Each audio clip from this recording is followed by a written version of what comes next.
We sort of looked at this late last night off stream, but it's a good one. This is from Jacob Burrows. It's called "Why is Physical Media Back?"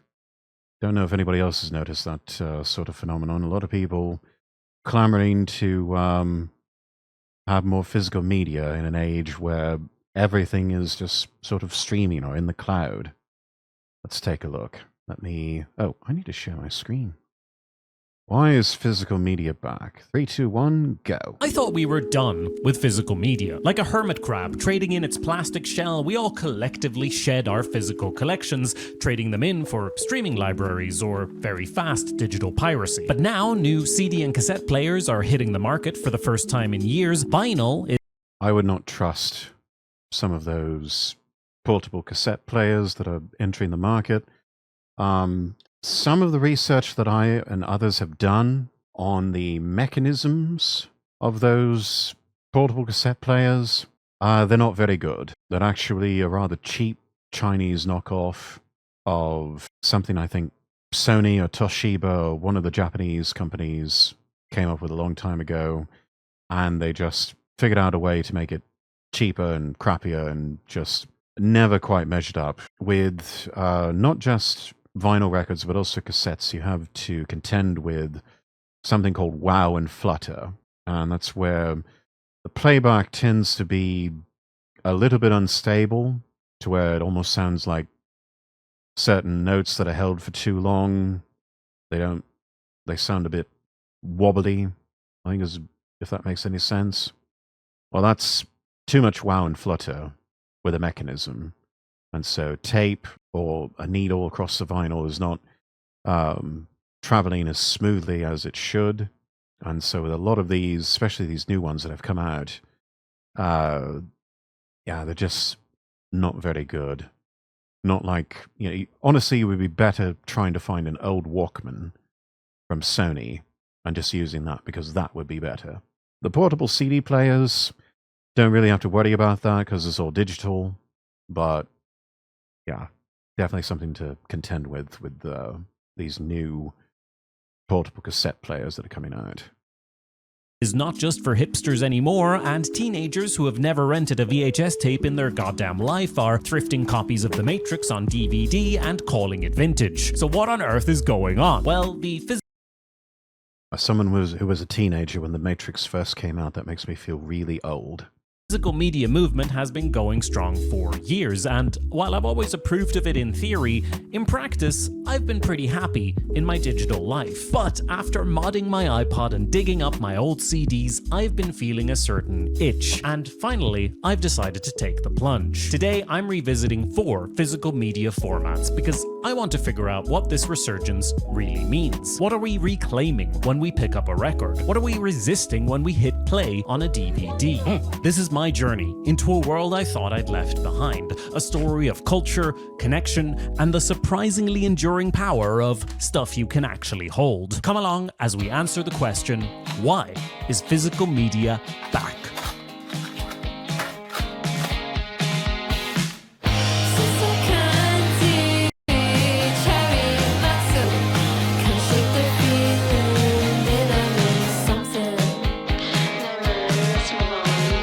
I love charity shops, I always have, and usually I'd go straight for the books, but lately I've been starting in a different section.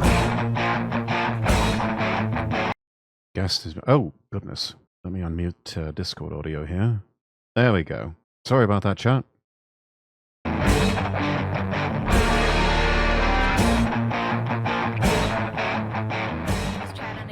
Now is a good time to get back into CDs, mostly because of the price. And it's not all duds either. I found both MGMT and Dr. Dre in this very shop. You might not be able to thrift everything, but even actual record stores will sell CDs at a steal. This Arctic Monkeys album was important to me growing up. I think my band covered every single song, but back then I probably only ever heard it as a playlist of low-quality MP3s. Now I have it in lossless audio quality for £3. A lot of people on my last video asked why I didn't just pirate everything. Well, first of all, I do want CD level quality, which isn't always available online, but regardless, where's the joy in entering a name into a search bar?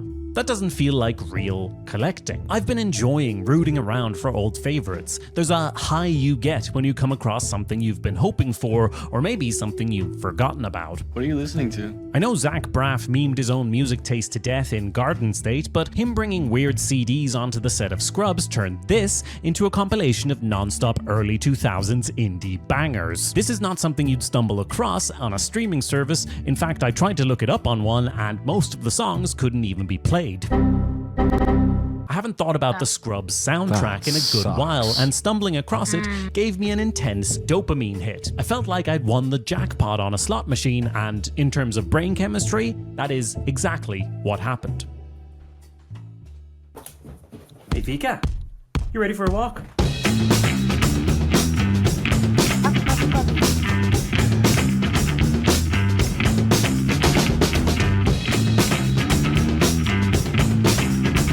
Very hipster about this.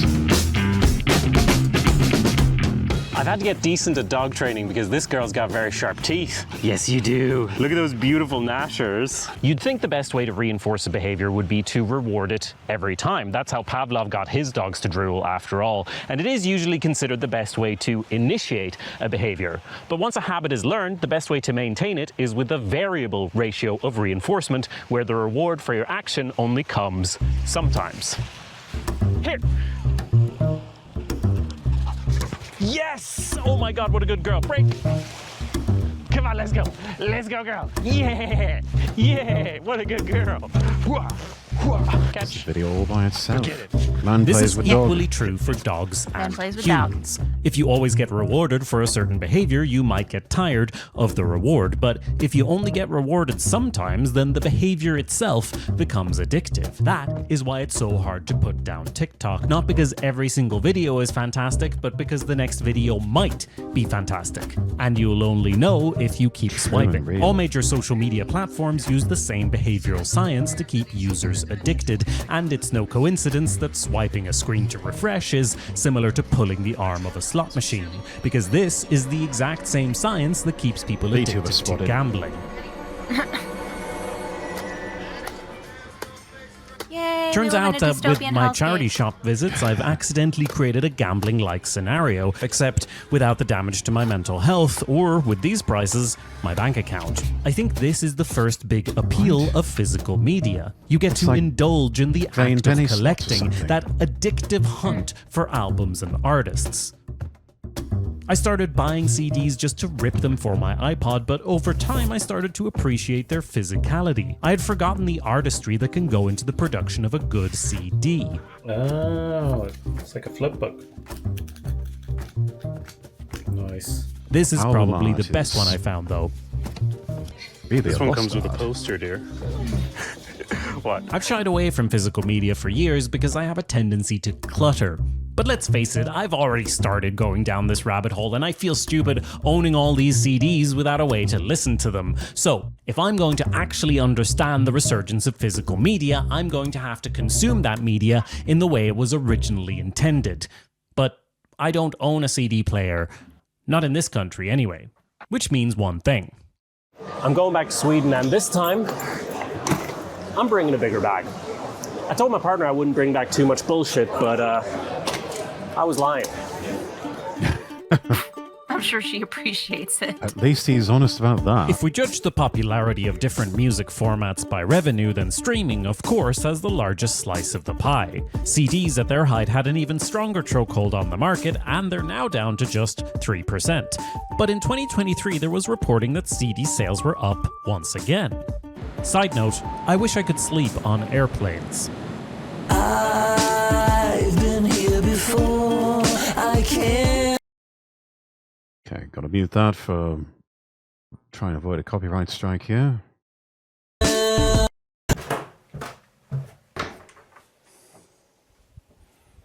If this says historic, that's a long time ago someone wrote that, so let's have a look. Analog talking books. Wait. Yes. What's that? Casio cassette player. This is a very solid CD player now. Probably No still works. Phillips. Might be running off uranium or something, but it's so heavy compared to this one, but maybe that means it'll work. 4 batteries instead of the 2 in that one. Got a little bit spicy. Jesus. Oh, better pop something in there, see how we go. Will it Were work? those batteries Everything's leaking or good. something? I'm gonna 'Cause play he the seems a little freaked that they were rolling his direction. Yeah, I think they were. Not only are we dealing with somebody who probably has low T levels, but also, yeah, those batteries might have leaked out a little bit of acid over the years. CD. It's doing it. Oh, it sounds bad. Okay, I touched the volume and it's better. Something is glap. Let's try it out on a walk. I'm sorry, glap. It's better. Something is glap. Swedish word for a gap or a loose connection. All right, learn So something it's new. like a fusion of the 2 words, sort of? Not really? Yeah, sort of, not really. Let's try it out on a walk.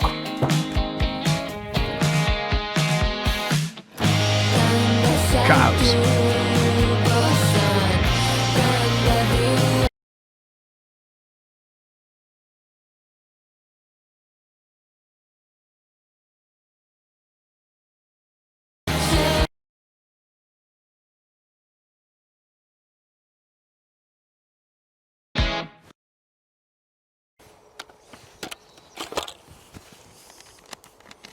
Ah, yes.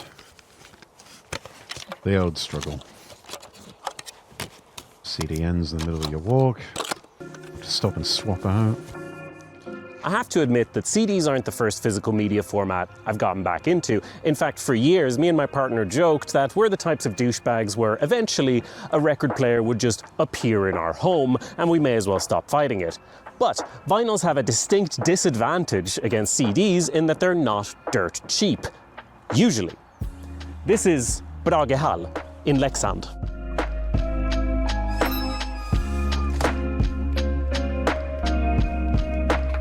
Antique shop. I mean, it really depends on where you go. Some places love overcharging for You that can't stuff, talk and about the others... physical media resurgence without Yeah, some places they keep the prices reasonable, but others they are acutely aware of what it is that they're selling, and they mark it up accordingly. Like anyone who gets their hands on an old Beatles album, you can bet they're going to charge up the ass for that. I don't think there's a single person on this planet that doesn't know what they have when they have that. Yeah. Especially, I'm told, the more valuable Beatles albums out there are ones that were printed and released in non-English speaking countries. So like old German or Japanese Beatles albums, or like something in Dutch. talking about vinyl. While CD sales might have grown modestly in 2023, vinyl sales have grown consistently for 17 years. Anyone who refuses to use girlfriend, husband, etc. is suspect in my book. Yeah, it's obvious that he's married to a woman, yet calls her his partner. Like, no, mate, that's your wife. That's not your partner. That's your wife. Okay, let's not be gay about it. After giving way to cassettes in the 1980s, vinyl sales disappeared almost entirely for 2 decades before, in 2008, suddenly starting to grow, a fact often accredited to the rise of the hipster. Vinyl now makes up 8% of music revenue, more than any other physical music format, and its highest revenue share since 1988. I find the timing here very interesting. It would seem that what he pointed out with album art, a lot of that got transferred over to new vinyl releases. A lot of them, obviously they play music, but so many of them are released as these sort of small works of art when you think about it. MP3 players and smartphones were decimating CD Let's all be sales, gay. and yet somehow vinyl came back. It suddenly thrived while other physical media formats evaporated, so we have to assume that vinyl records were able to provide something that digital downloads and music streaming could not. You've probably heard the term, "the medium is the message." It's the first chapter in Marshall McLuhan's 1964 hit book, Understanding Media, which he followed up with the confusingly titled "The Medium is the Massage" a few years later. McLuhan posits that that societies have always been shaped more by the nature of the media by which men communicate than by the content of the communication. He describes the content as a distraction and says that the true message of any medium or technology is the change of scale or pace or pattern that it introduces into human affairs. For example, I suppose there's some sort of truth or some sort of logic to that, yeah.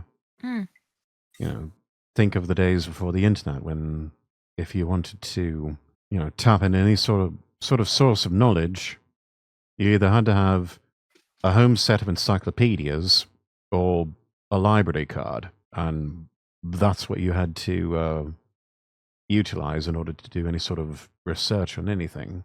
the introduction of the railway created completely new cities and new ways of life, and it did so regardless of what specific freight any particular train might be carrying. Similarly, if you lose your factory job due to increased automation, it doesn't really matter if the factory is churning out cornflakes or Cadillacs, you're still out of a job. The customer is king. To McLuhan, any technology has inherent effects based on its design, and the same expensive champagne will taste quite differently depending on if you're drinking it out of a fancy glass or a dirty shoe. And what is vinyl, if not a fancy glass? Vinyl is big and concrete, and I think that's why it took off around the same time as the abstract format that is music streaming. For decades, music formats got smaller and smaller in the name of convenience until finally they disappeared, replaced by MP3 players and then smartphones. But when we started being able to listen to any song in the world at will, eventually people found that there was something missing. You're serious about crypto infrastructure.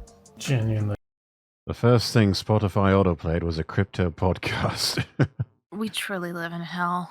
I can't believe this is what this app looks like now. If the medium is the message, then music streaming has its own message, and it is this: music is not important.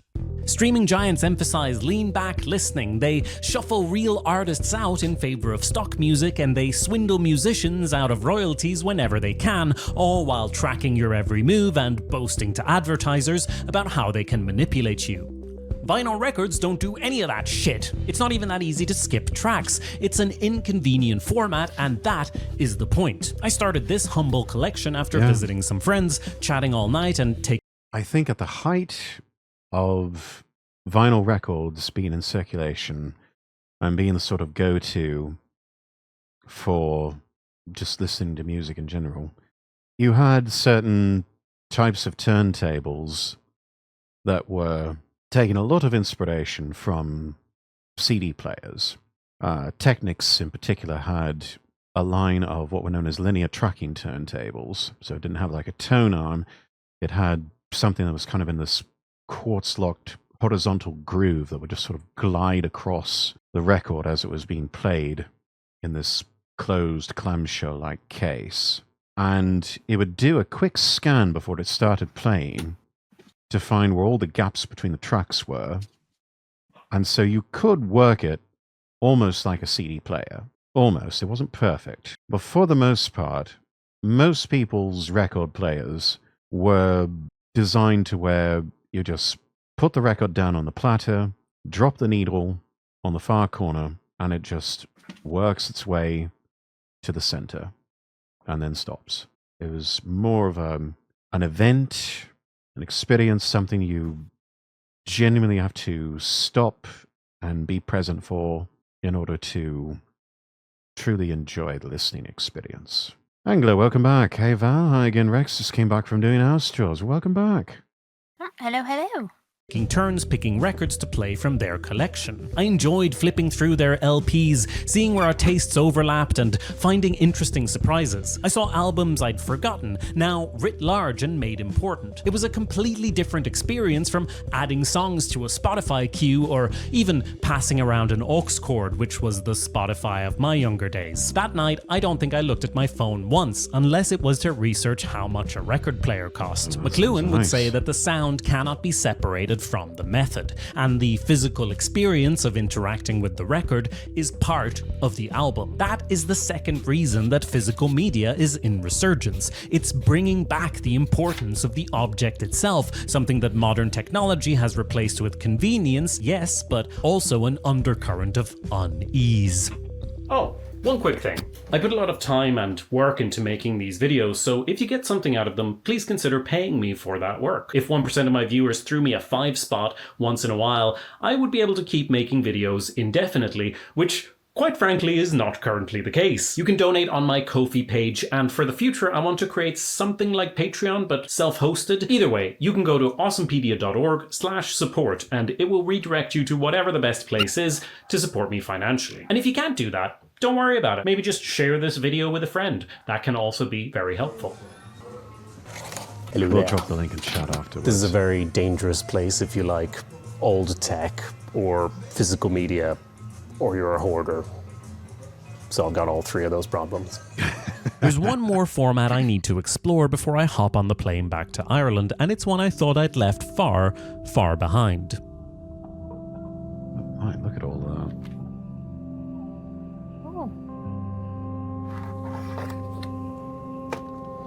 Alice in Wonderland. You broke it. I grew up surrounded by cassette tapes, literally because my dad recorded audiobooks, and while cassettes were no longer a new technology when I was growing up, they were still everywhere and dirt cheap like CDs are now, so Same. it was a technology I used a lot. Layers and layers and layers. This We didn't get our first CD player until probably approaching the mid-90s. Rest of the time, we just had to listen to vinyl records, and if we wanted to take the music with us, we had to use a dubbing deck, a dubbing tape deck, and get blank tapes and just record what we were listening to off the record player.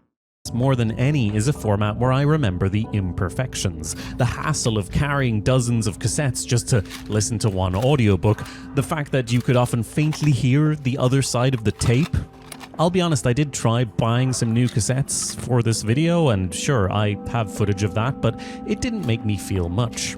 No, my best cassette-related memories are the ones where I'm making things, and that, I think, was and is the magic of cassettes. I bet you look good on the dance floor. We sound terrible. I love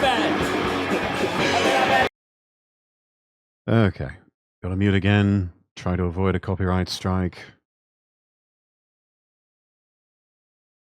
There's I'm so sure many it's good landmines music. in this video. Yeah.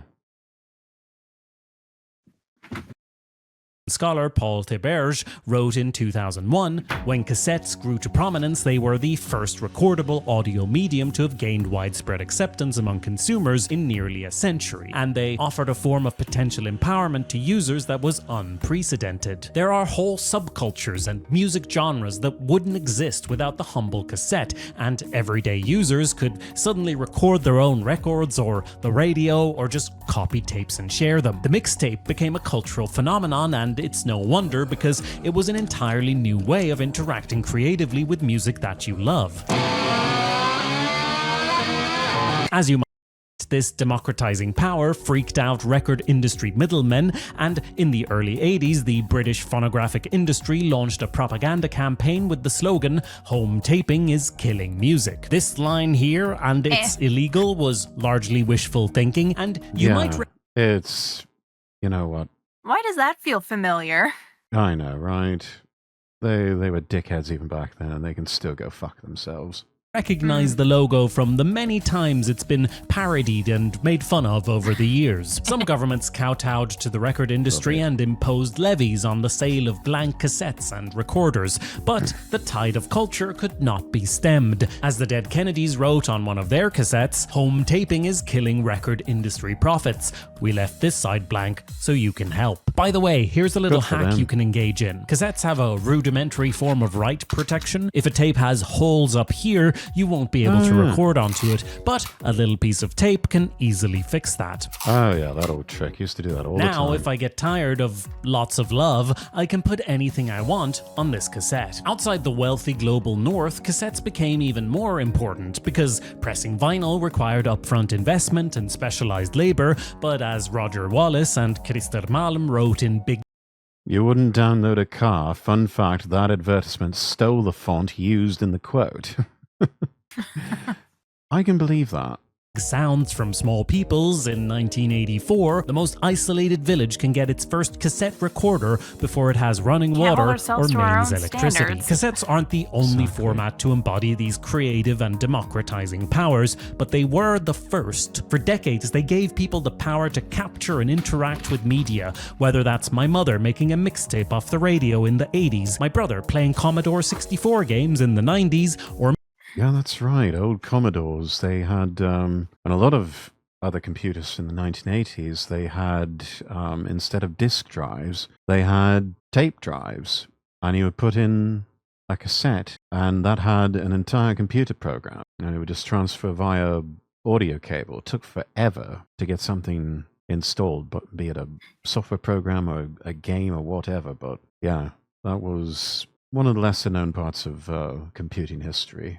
me in the year 2000 recording time the for you to go entirety make of yourself a Muppet cup of Treasure tea or Island coffee. for some reason. This Yeah, is the pretty third much. reason that physical media is coming back. It puts you in control of what you value and keep. It lets you use your taste and creativity to build a collection, and if you do it right, it's your life on a shelf. Or on a tape. Ha ett personalbyte i Borlänge.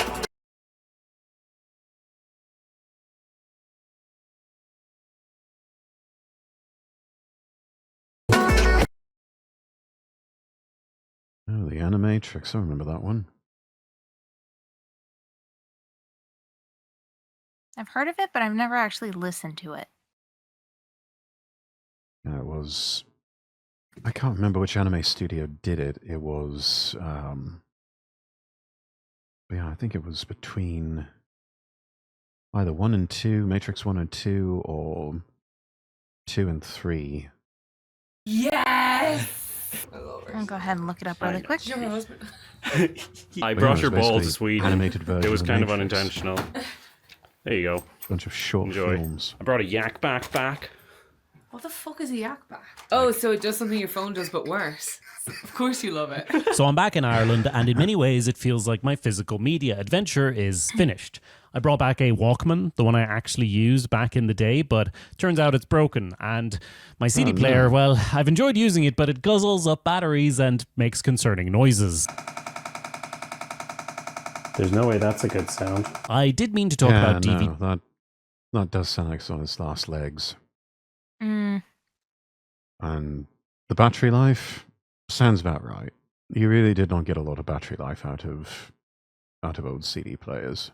DVDs as well, but I've been seeing them in charity shops, and to be honest, I'm not that tempted. DVDs aren't even in HD resolution, and the standard has long since moved to 4K, so why would I bother to— oh my god, is that Horatio Hornblower? This 1998 TV show stars Mr. Fantastic. No, not that one. No, not that one. No, not that one. That one. Hornblower follows the adventures of a British Royal Navy officer during the French Revolutionary and Napoleonic Wars. Horatio here is very much an imperial wonder boy, and this whole production has a tinge of propaganda to it, but by Jove, is it entertaining! God save the king! God save the king! And while it's available on YouTube, I now own the highest quality version of this show that exists, even though it's just a DVD. Resolution isn't everything when it comes to quality. Equally important is the amount of data contained in each second of footage. Video streamers and digital pirates alike are incentivized to compress video files so they transfer smoothly, but each standard DVD contains over 4 gigabytes of data, so while the resolution might be lower, there's more information per pixel. But there's an even more important reason to pick up DVDs, especially of TV shows from the 90s and early 2000s, because these were generally produced in a 4:3 aspect ratio to match the TVs of the time. Nowadays, media rights holders will often crop these shows to match the widescreen format of today's TVs, and these are often the only versions you can find on streaming platforms. This absolutely infuriates me, and it should infuriate you. How you balance and compose your shot, these are key parts of the expression of the visual medium, and to me, this is the balance and compose your shot. These are key parts of an episode of Seinfeld titled The Pothole, and there's no pothole. Netflix crops out the pothole. Like, you could have brought the shot down at least a little bit. Like, there's plenty of space between the top of their heads and top. That's no good. The expression of the visual medium, and to me, this Okay, Simpsons is Duff the same as ripping random pages out of Disney Plus cropped out the joke that all the beers from the same pipe. Huh. Pyon Lee, welcome in. Thank you for redeeming first. It's like old pan and scan from back in the day. Yeah, some of them did it better than others. I remember one that was really jarring on home video. It was like an anniversary release of Close Encounters of the Third Kind.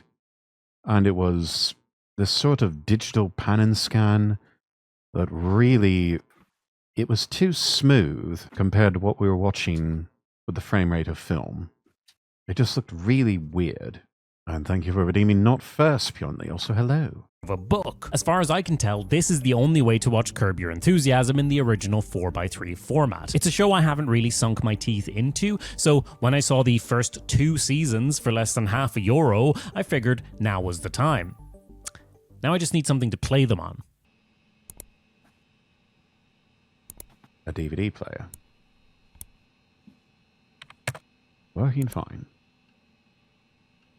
Define excited fine. about the DVD player? Biga, No. you excited? You excited, Figs? DVDs cannot be changed after the fact. They are solid, which is increasingly rare in this time of great uncertainty. I need a boop to snoop. Technically, that is not true, because there exist 2 different types of recordable DVD formats. You've got DVD-R, and then you've got DVD-RW.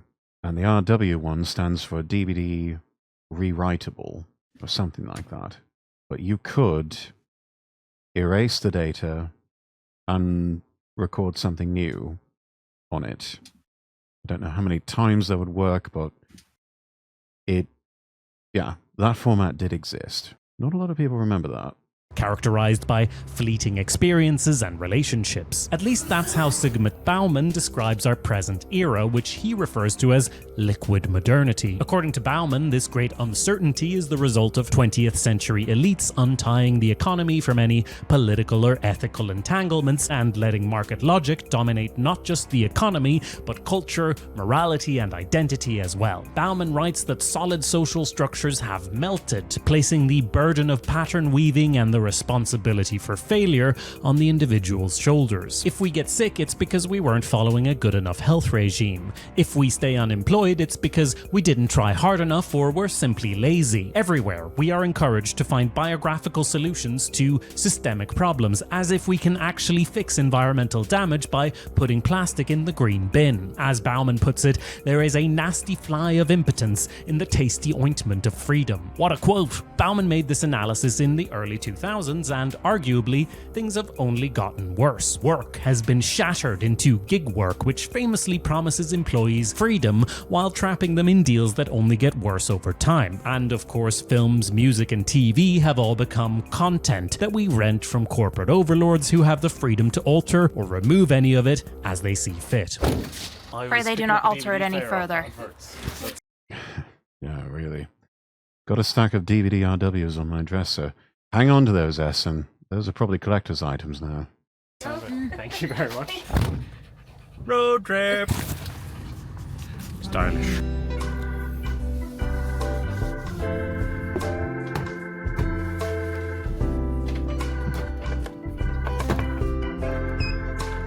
Breaking Bad is one of my favorite TV shows, and while it's available elsewhere in much higher quality, this has something that streaming and digital piracy both lack. I can't believe the hours and hours of meetings that go into doing something like this. You know, how do you... I'm going to mute that just in case. I was gonna say, the man's just talking. Does that count as copyright? That's a man's head on a tortoise. Ah, yes, Breaking Bad. Watched it through once, not really. Sort of locusts, it's worth and will watching only through care once, about but- Tiger King or whatever for as long as it takes to strip every morsel of flesh off Joe Exotic's bones. DVDs are the antidote to that. They can give works of art the weight and context that they deserve, and they provide autonomy over media, free from licensing, deletions, or algorithmic interference. And that is my 4th and final reason that physical media is coming back. BRBs. All right. There's just one problem with DVDs. How do I stop buying them? There's a reason I mentioned hoarding once or twice in this video. It was worth it for the shot. He probably did it a couple times to get it right.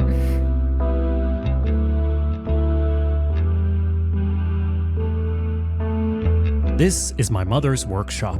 It's full of wonderful art that she's made over the years, and it's also full of a bunch of bullshit. If I sound judgmental, it's only because I'm exactly the same.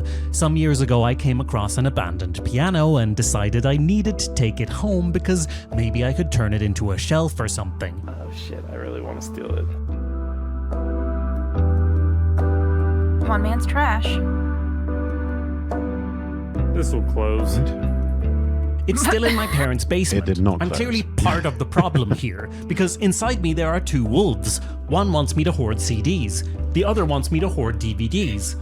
I am a hoarder. Of course, hoarding and physical media can go hand in hand. I could even put it up on the board as another reason that physical media is back. Except, unlike the reasons I've already listed, hoarding is bad for you and bad for the media. Hoarding is accumulation to stave off anxiety, and when you see value in everything, it means you don't actually value anything. At the same time, I get it. When I see 5 DVDs for €1, I do want to buy all of the DVDs. So how can we balance this? Let me show you one last thing I found in my parents' house. I have found the best way that I can balance that sort of thing. The things that I get on physical media are rare titles that I know will likely never see the light of day on streaming services. So certain niche old TV shows, certain films. I know I've got, like on DVD and Blu-ray, I've got some Metal Hero and Kamen Rider tokusatsu type shows that saw like a very limited release on disc media, but I know they will never ever be streamed on any sort of streaming service. So I just snatch up the Blu-rays or the DVDs. Rare Of gems. these. Yeah, the rare gems. I do try to grab those on DVD or Blu-ray, but most of the things, if I know that they're fairly popular and probably going to be on streaming services for years to come, yeah, I had no problem like letting go of old Star Trek box sets and whatnot, because I mean I could just get Paramount Plus and stream them that way for a little while. Here's an old CD tower. Don't think it'd remember those. fit in my bag though. Although, there's also this thing. The house I grew up in actually used to be a cinema and a community hall, a place where voting took place. And I'm pretty sure this is one of the boxes where the political parties would keep their voting cards in. Of course, nowadays those are made out of plastic, but not only is this solid wood, it's also made by a local carpentry shop. That would not happen today. Isn't this much nicer than a mass-produced plastic CD rack? I mean, I know it's not designed for it, but come on. Nice. I think most people would prefer an object like this that someone's put time and effort into crafting. And I don't think that's just a matter of quality. You've definitely heard the term flow, or flow state, which was coined by Mihai Csikszentmihalyi, but you're probably less familiar with another work that he co-authored, The Meaning of Things, a study on how we relate to objects in our home. The book is from 1981, but it feels strangely resonant today, especially the parts that talk about attention. Whether you want to reach for a cup of coffee or write a novel, you can only achieve your goals by directing your attention. So how we use our attention defines who we are. I think attention economy is too generous a term to describe the reality we find ourselves in. It's a system that thrives on distraction, addiction, and compulsion, all factors that disable our ability to construct our own identities. As they put it in The Meaning of Things, personhood depends on the ability to allocate one's psychic energy freely, an object that, when attended to, There's a lot of people that are quite uncomfortable with the notion of getting alone with their own thoughts, because when those moments happen, there's at least a fear that they're not going to like what they're hearing between their ears. inhibits the pursuit of goals is a hindrance to the development of the self, while things contribute to the cultivation of the self when they help create order. Thus, the material environment that surrounds us is rarely neutral. It either helps the forces of chaos that make life random and disorganized, or it helps to give purpose and direction to one's life. For now, I'm limiting myself to getting as many CDs as can fit in this old wooden box. After that, they can go back to the charity shop. I want to be deliberate with my attention attention. Otherwise, I know I'll end up surrounded by CDs that I never listen to. The DVDs are also getting problematic, but I have a different solution in mind for them. We've talked about CD, vinyl, cassettes, and DVD, and the reasons each have returned. But really, the 4 reasons I've outlined apply across all, and across many other archaic formats that people are picking back up again. Shoutouts to all the mini-disc heads out there. Each of these formats will have aficionados that swear by them and who might rightly point out that I'm not doing everything to get the perfect sound. The players featured in this video. Minidisc was a very interesting format. Miniaturized version of the CD with a magnetic layer to it. Didn't necessarily sound any better or worse than CD. It was just this sort of interesting competing format to the compact disc. And towards the end of its life, they introduced a format called NetMD, which allowed for, I think, 80 minutes of music on a single minidisc. And on top of that, minidisc players, oftentimes portable in nature, that could be hooked up via early USB to your computer, and you transfer songs similar to what you would do with an iPod. It was a really interesting format, but ultimately what held it back was the 80-minute song track limit. That was something that the iPod had everybody beat. It's a shame, because it does seem like a neat piece of technology. Oh, it was. Actually had a NetMD minidisc player for a short while. I loved it. But eventually, the iPod was everywhere. Everybody was using it, and it just, yeah, that was how you started getting your music. Plex servers are great. Yeah, I tried using a Plex server to store music and videos and things like that. For some reason, it wouldn't work. I don't know why. It can be a little funky. Yeah. Video are not high-end devices, and really I've only dipped my toe into each of these ponds to understand their current day appeal firsthand. And the main thing this experiment has brought to light is what they all have in common. There's always a friction to using these older physical media formats, which stands in complete opposition to streaming services that provide such a smooth experience that you don't even need to choose what to play. What's up? Your DJ X is here. Glad to be together for another day of music. But streaming services also flatten us into... That hurts my heart seeing that. As somebody who's spent 10 years in radio, and I don't even know if that's a real person. For all we know, that could be a completely digitized voice. Odds are. Oh, How do I know you're not a digitized voice and I'm just sitting here talking to myself? Meaning of life is 24. It's 42. Oh, 42. Sorry, got the numbers scrambled. Hey, that's how you know I'm human.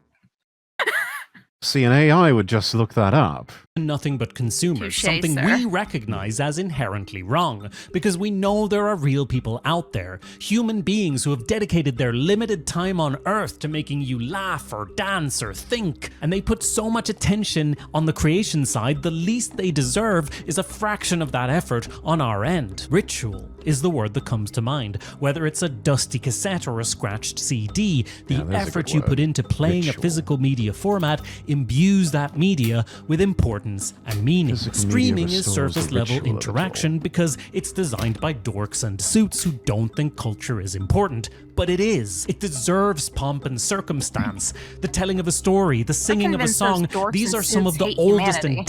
Wait, what? I'm convinced those dorks in suits just hate humanity. Yeah, they hate humanity, they hate themselves, they hate everybody around them, they hate their lives. All because they just couldn't find themselves a decent therapist, and now we're all suffering. In the future, we will all have to use slurs to identify ourselves as human. I call it ver-inification. deepest ways for humans to connect. We've only been able to capture sound and video for a century and a half. We're still figuring out how these recordings fit into our lives. But if there's one thing that the return of physical media shows, it is this. Some things are worth holding on to, even if it takes some effort.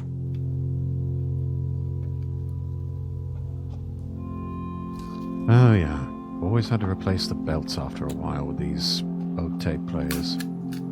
It's so tiny. It is. A tiny little belt, and that's what drives so much of it. He's having to do all that work just to replace a belt.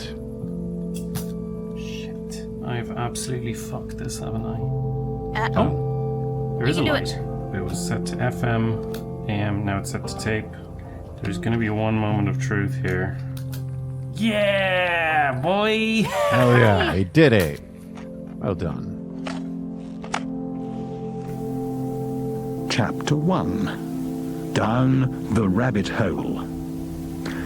Alice was beginning to get very tired of sitting You by see her what I sister mean on the about wow bank and flutter? and of having nothing to do. Once or twice she had peeped into the book her sister was reading, but it had no pictures or conversations in it. And what is the use of a book, thought Alice, without pictures or conversations? So she was considering in her own mind in analog horror, whether they the like to pleasure use that of effect making a lot. daisy chain would be worth the Dragon sea trouble of lines. getting up That's a and bit jarring, picking yeah. the daisies, when suddenly a white rabbit with pink eyes ran close by her. All right. Link in chat for everybody.